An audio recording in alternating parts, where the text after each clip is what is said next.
terrestrial transmission coming from just beyond the asteroid belt in our solar system. Contact with the colony on Mars will be re-established and have nothing to do with the impending arrival of the mysterious aliens. The McCulloch space station has just been destroyed. Massive casualties from the bomb remains on Mars.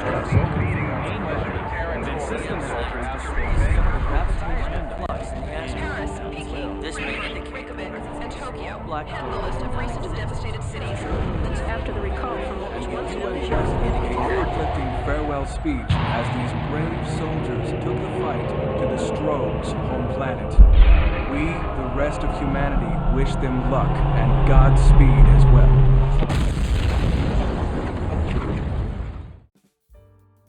In December 1997, id Software released Quake 2, a first-person shooter, to the world. One little region held out, a fortified village surrounded by the entrenched. In Germany, the Federal Department for Media Harmful to Young Persons bans games that it deems harmful.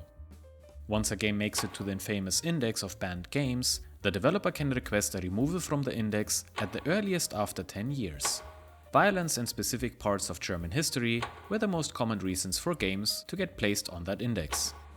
Quake 2 faced a similar fate as the original Quake game and the Doom series and was banned briefly after its release. Quake 1 later was unbanned in 2011, 15 years after its release. Quake 2 was unbanned in 2019, 22 years after its release and in line with Nvidia's RTX introduction. Now you can enjoy Quake 2 with better graphics and ray tracing, even in Germany. So why all this about Germany banning games, I hear you ask? Well, I grew up in Germany and can confirm that the Quake series was not that easily available. If you were lucky, a friend brought a copy of a banned game from a vacation trip to the States, but even then, the hype around the game may have been gone already. But better late than never. This is literally the first time I install Quake 2 on a PC. And boy was I confused with all the things that you had to make sure are in place. I started with version 3.05. There are plenty of patches available. Some fix bugs, others add new functionality or even extend the game. But this is not what I want to look at in this video. While looking for the latest patch, I discovered that AMD also released patches for Quake 2 that enabled the use of 3D Now instructions, which were introduced with the K62 CPUs. The latest official patch for Quake 2, with a corresponding AMD 3D Now patch I found, is version 3.20. Now to the graphics and the render modes. If you have seen one of my previous videos where I benchmarked Unreal on Voodoo and Voodoo 2 cards, you just select 3dfx Glide as a renderer and you're good to go. But in Quake 2, which does not implement the Glide API but rather supports OpenGL out of the box, it is not that simple. In the early days, rendering a scene in a game was done exclusively in software by the CPU, but you could only do so much before performance started to degrade. In 1991, Silicon Graphics started work on OpenGL, a graphics library which provided an abstract API for drawing 2D and 3D graphics. And although it is possible to implement the API entirely in software, the benefit really lies in the use of hardware acceleration.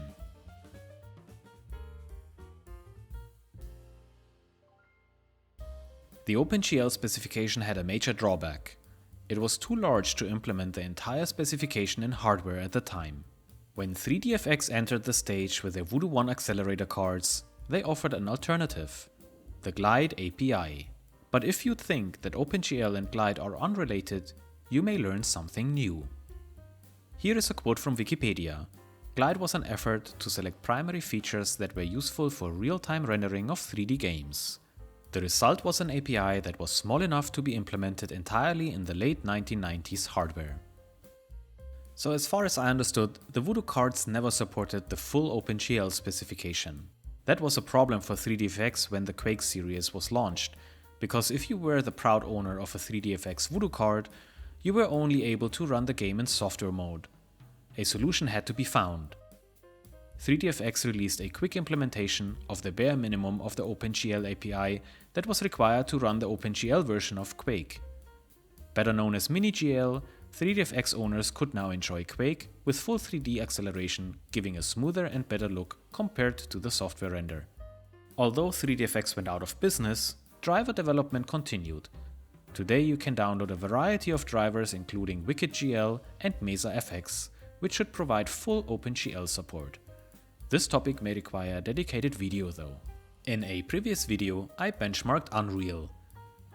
I wanted to see if you get better performance when doubling the CPU frequency or replacing the Voodoo 1 with a Voodoo 2 card. I want to answer the same question for Quake 2. All benchmarks I have done use a resolution of 640 by 480 and the sound was disabled.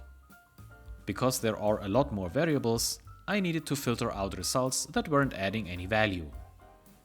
First, I want to check if there is a difference between patch 3.05 and patch 3.20. I also want to make sure that the AMD 3D Now patch does not negatively impact the performance. From bottom to top, we see two software render results, one for version 3.05 and one for version 3.20. There is virtually no difference between the two versions, so I will drop version 3.05 in favor of version 3.20 going forward. The next three results are OpenGL results, and again, they do look very similar. Neither the different patch versions nor the AMD patch degrades the performance. Therefore, I will keep the patch 3.20 results again for the remaining comparison.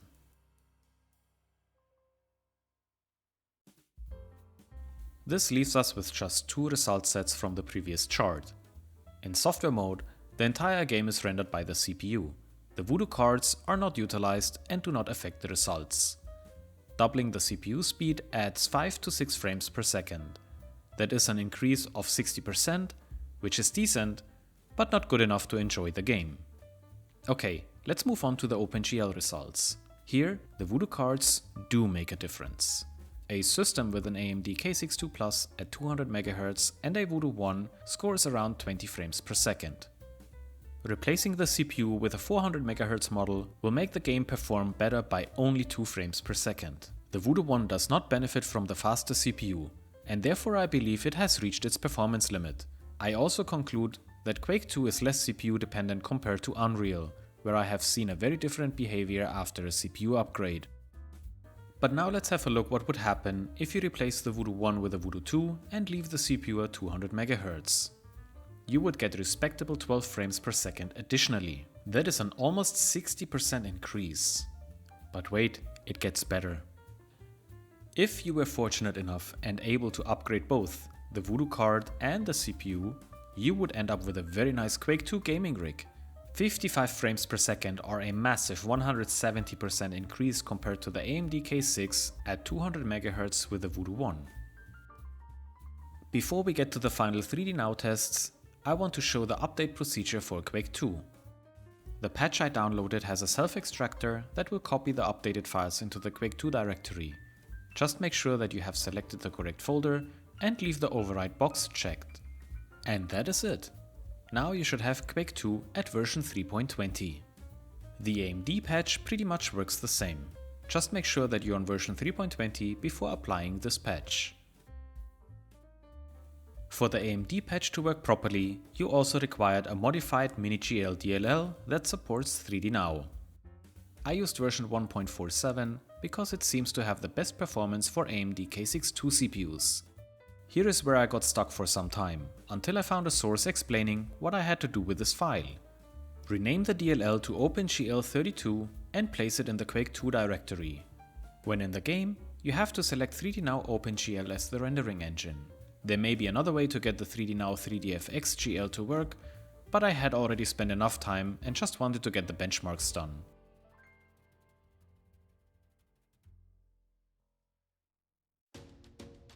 Now that we updated the game, applied the AMD patch, and added the MiniGL with 3D Now support, let's see now how much Quake 2 can benefit from those extra instructions. In software, the game improves by 3 frames per second when utilizing 3D Now. It does not seem like much, but the AMD K62 Plus clocked at 200 MHz improves by 28%. The faster clocked 400 MHz variant improves by 20%. But let's have a look at the OpenGL results. The Voodoo 1 seems to have an issue with 3D Now. I don't know exactly what the reason is, but I found some info online suggesting that the Voodoo 1 misses some hardware capability and therefore was not optimized to utilize 3D Now instructions properly.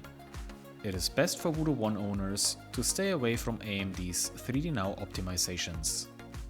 This changes, however, for Voodoo 2 owners. Who would have thought that AMD's 3D Now instructions could improve frame rates by that much? Enabling 3D Now for the AMD K62 clocked at 200 MHz improves Quake 2 by the same amount as a CPU upgrade from 200 to 400 MHz. It is a shame that Voodoo 1 users cannot benefit from 3D Now, which would be a free upgrade if you already have an AMD K62 CPU. And finally, let's have a look at the chart topper. The AMD CPU clocked at 400 MHz in combination with a Voodoo 2 and 3D Now enabled renders Quake 2 at a very impressive 80 frames per second. Compared to the 55 frames per second without 3D Now, that is an additional 46% improvement. For free. Those 25 additional frames per second sound all the more impressive if you consider that the Voodoo 1 could, at best, push 22 frames per second in total. And here we are at the end of this video with the following conclusion. Quake 2 does not benefit if you upgrade the CPU from 200 to 400 MHz if you're using a Voodoo 1. You do, however, get a nice increase replacing the Voodoo 1 with a Voodoo 2. If you have an AMD K62 or newer, you can unlock additional performance by enabling 3D Now in combination with a Voodoo 2. In short, Quake 2 plus Voodoo 1 is barely playable, Quake 2 plus Voodoo 2 is good, and Quake 2 plus Voodoo 2 plus 3D Now is great. I hope you enjoyed this video and the information. I definitely learned something. There's already a similar video on my channel where I test Unreal in a similar way, with very different results. Okay, I'm out. I have to go back and play at least the first few levels of Quake 2.